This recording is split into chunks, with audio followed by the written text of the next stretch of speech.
Bonjour et bienvenue dans cette présentation du chemin d'accès à la donnée pour la première vidéo Imperva exclusive.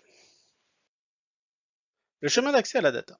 Le chemin d'accès à la data, ça peut se résumer de manière très simple. Un utilisateur qui a besoin d'accéder tout simplement à une information. Ça, c'est le point commun qu'ont vont avoir tous les clients. Les clients veulent impérativement accéder à cette information, accéder à cette data. Dans les faits, c'est un peu moins simple qu'il n'y paraît. L'utilisateur ne se connecte pas en direct, mais va se connecter par son FAI à un firewall, à toute une brique de sécurité, tout ça sur Internet.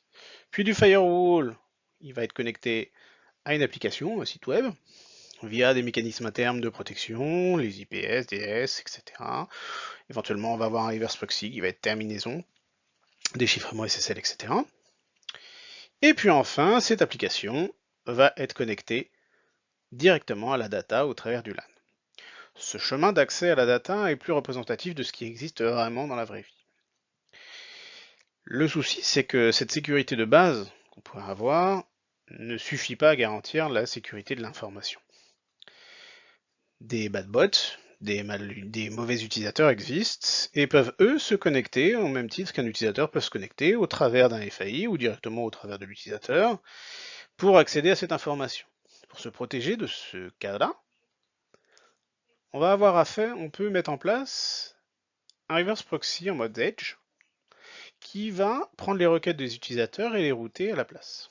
L'avantage de ça, c'est que ça va garantir la disponibilité de l'application et ça va permettre de limiter les accès de ces mauvais utilisateurs à l'application.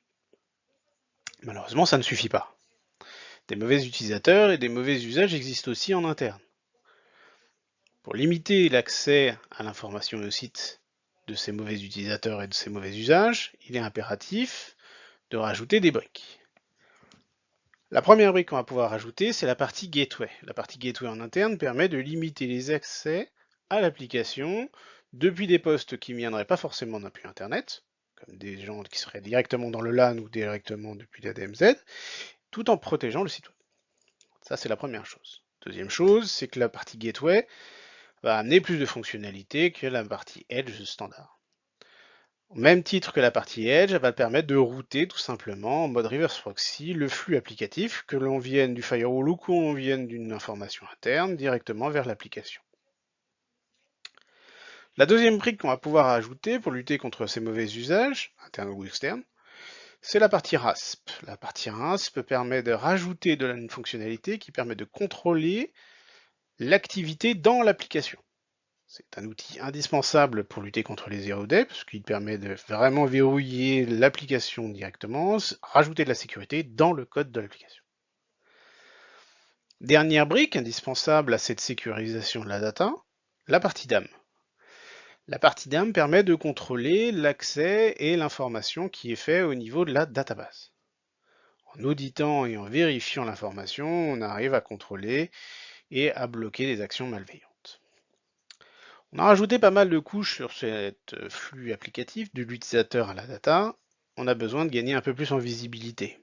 Première chose qui est importante, c'est la partie visibilité au niveau du site web.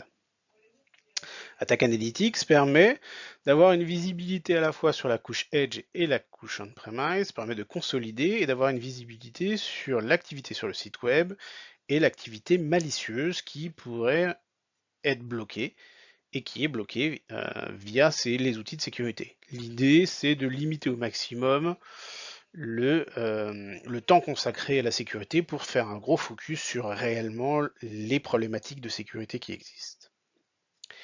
Deuxième brique de reporting, de remontée d'informations, va être plutôt côté data directement.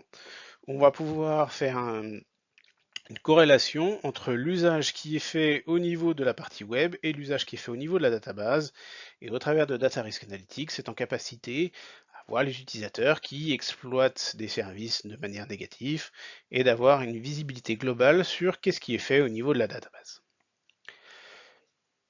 Voici donc présentée la liste de tous les moyens de sécurité qui existent pour la protection de la data de l'utilisateur à sa data. C'est un schéma qui est un peu moins simple qu'il n'y paraît.